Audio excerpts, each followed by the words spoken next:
The mana personality is a personified archetypal image of a supernatural force.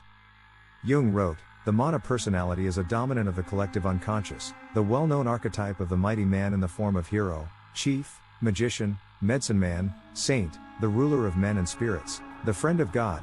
Historically, the mana personality evolves into the hero and the godlike being, whose earthly form is the priest. Or the magician. A Catholic priest is certainly a magician. Using a magical ritual, the priest claims to turn bread and wine into the body and blood of God, and then gets his parishioners to eat and drink them. Just think of how bizarre that whole thing is.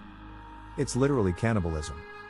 The idea is to ingest the mana of God and thereby become God yourself, or at least absorb God's grace. You couldn't get a more primitive idea. Ancient cannibal tribes believed that if you ate the best warriors of their enemies, you would absorb their power. Catholics believe the same thing in relation to their God. Mana is a Melanesian word meaning holiness or the divine. It denotes the bewitching or numinous quality present in gods and sacred objects. A mana personality is one that embodies this magical power. In primitive societies, anyone with extraordinary power or wisdom was said to be filled with mana.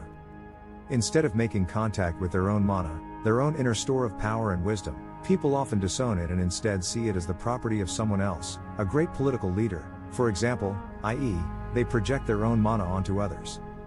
Donald Trump became the projected mana personality of the conservative right.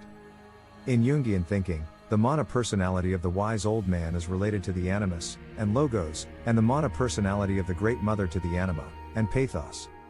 Anyone who succeeds in integrating their mana personality enriches their life with a wisdom that is not accessible to the conscious intellect but instead comes from the deep unconscious. We might therefore see it in terms of the profoundest intuition. Wikipedia says, mana is the spiritual life force energy or healing power that permeates the universe, in the culture of the Melanesians and Polynesians. Anyone or anything can have mana. It is a cultivation or possession of energy and power, rather than being a source of power.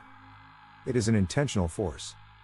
In the 19th century, scholars compared mana to similar concepts such as the Orenda of the Iroquois Indians and theorized that mana was a universal phenomenon that explained the origin of religions. The reconstructed Proto-Oceanic word mana is thought to have referred to powerful forces of nature such as thunder and storm winds rather than supernatural power. The word later started to refer to unseen supernatural powers.